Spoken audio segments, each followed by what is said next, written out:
Good morning. Today I would like to present you a new piece from my collection.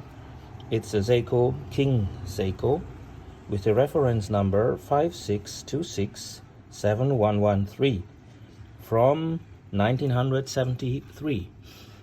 This watch is not polished. I bought it some month ago from a specialist for vintage Seiko watches. It's not polished, but the glass is new, is replaced by a mineral glass, which has a very nice facet, and you see the scratches on the case, which is normal for that age, of course, but what is important, it has very sharp edges, and I like especially the shape of this case of that model, because it seems bigger on the arm than you would await from the measurement, which is around 36 millimeter in diameter. I don't have a measuring device here. We are here in Rothenburg ob der Tauber in Germany, which is in the part of Bavaria in Franconia. It's a very nice medieval city, and today I would like to present you the watch, and I would like to present you a little bit from this city. I wear this watch today on the arm with some leather and wooden bracelet. I know it's actually a break of style because this is a very classic minimalist watch, and actually it does not fit, if you think about it, with all these bracelets, but I think maybe this break of style makes it interesting, and I would like to know your opinion. You can write it under this video and tell me, do you think this break of style is okay, is acceptable? Do you think it's cool? Do you think it's not cool? Do you think it should be rather a standalone watch? I would be interested in your opinion on that. We are here near the castle walls of the city Rothenburg. As you see, you can walk here around the whole city.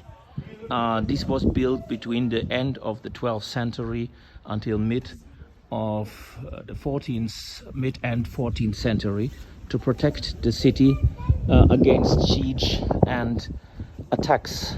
So in the 30-year war between 1618 and 1648, there was a siege indeed by the Catholic troops of the General Tilly, who was making the siege because this city was making the Reformation. It was a Protestant city, and so they housed the Swedish troops of König Gustav Adolf, King Gustav Adolf, and so these walls were working as a protection.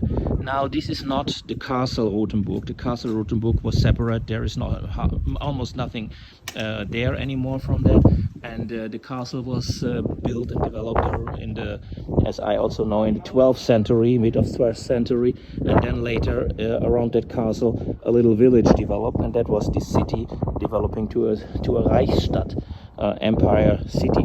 So you see here this tower. This tower is part of the city wall, and it was built between 1385 and 1390. Now, here again a picture of our watch. Yeah, so I promised you to combine watch movie and city sightseeing movie. So here's the picture into the city. Here you see another view of the city wall. You can see the towers which serve to protect the city, and these houses here around near the city wall are mostly built around 1700, mid of the 18th century. You see the city wall is very long, and the good thing is in this pandemic time that the city is quite empty. Normally this is very full in Christmas time and summertime with tourists. Mostly 50% of the tourists coming to Rothenburg ob der Tauber are from abroad, mostly American tourists and Chinese tourists and Japanese tourists, 50%, but in the COVID time, of course, not. And the substance of the buildings of this medieval city were to 45% destroyed in the World War II by bombing, especially by bombing in 1945 by American bombers, bomber attacks, and but mostly the outer part of the city. And later the American bombers were asked, did you know that you destroy a valuable cultural place? And then they did not know, because actually they planned, in the beginning they planned to attack an industry area here in around this city. You will see there are signs with names of American citizens who gave donations to rebuild the city. Most of the most important historic buildings were not destroyed.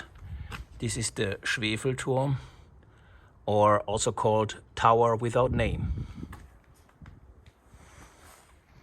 This is the city wall from outside.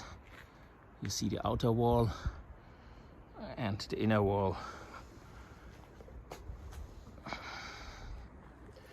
So here we are on this wall, this castle wall. You see here, these little holes are for shooting out to the attackers from inside the city. You have a nice view over the city here, and this is interesting. You see here the signs of people who gave donation for restoring and repairing. Here you see another, and then you see here that even from Indonesia there were donations for restoring the wall. Mrs. and Mr. or Mrs. is Haryanto Alt from Solo, Indonesia in Java. So for all our Indonesian friends, you see we have also donation and a part of repairing this antique place from Java. Another view from the wall over the city. See how old that all is, and you see all these old roofs, and basically you can really go around the whole city walking on that wall here.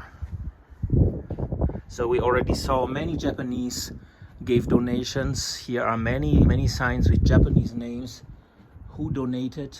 There over there was a big part with all Japanese names from all parts of Japan who donated. See another, as this is a watch block, I show you another time my watch here on the arm. Actually, I think it's nice with the bracelets. Again, just tell me what you think about that. What is also interesting, you see here these beautiful little gardens around here in the old houses. Again, these houses would mostly be built around 1700 something. This tower is called Spital Tower. Spital was actually hospital, and it burned down 1631 and was rebuilt in that year.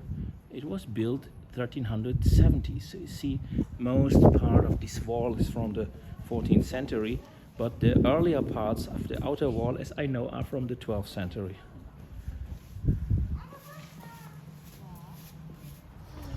So now we are heading back to the center of the city. Here, over there, in all the city, you'll find these towers with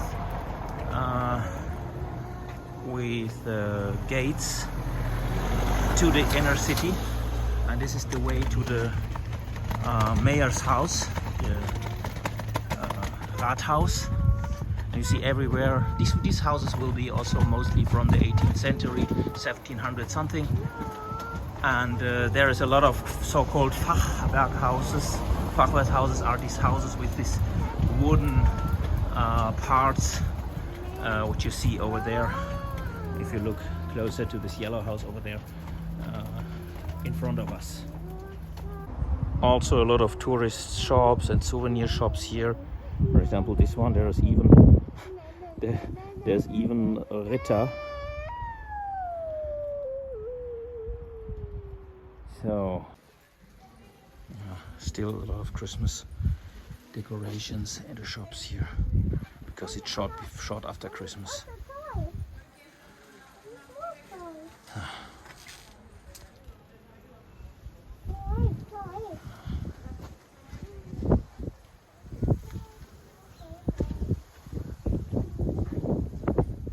Here you see again the wall.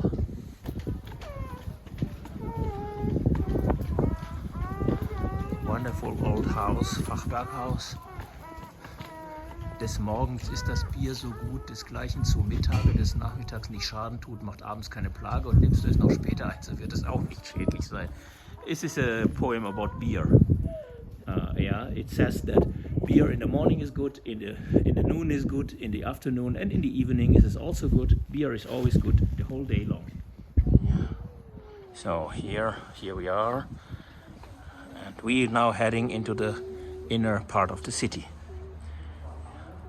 See, this is one of the Stadttore, the doors of the city, the gates of the city. Now, this is the most famous place in Rothenburg ob der Tauber. Just for proof, here's my watch here. This is the most famous place in Rothenburg ob der Tauber. If you Google Rothenburg ob der Tauber and you make the Google picture search, then you will find mostly this here. Yeah, this corner here is very famous and is most photographed place of Rothenburg ob der Tauber, with the tower we just passed and this little house here in the corner.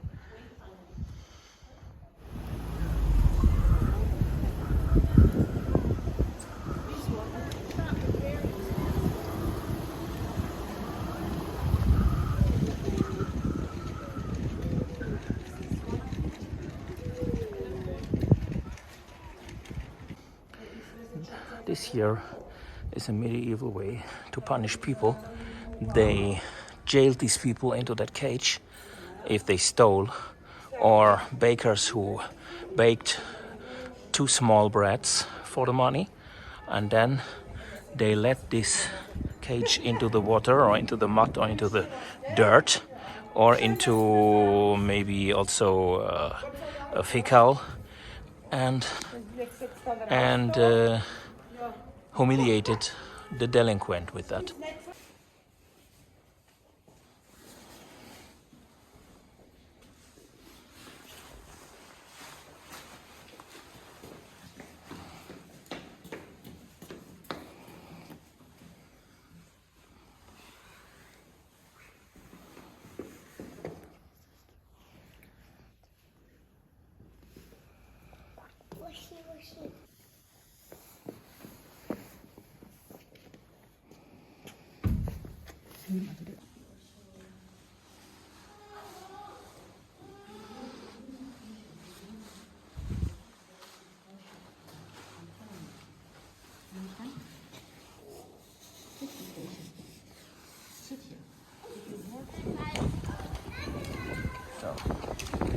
This here is the marketplace with the Rathaus.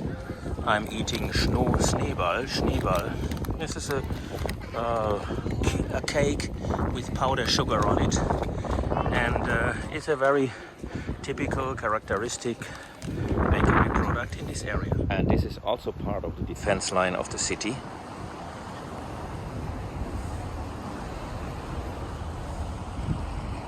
So I hope that you enjoyed the movie. So bye bye from Rothenburg ob der Tauber. See you next time with the next watch and hopefully the next interesting destination.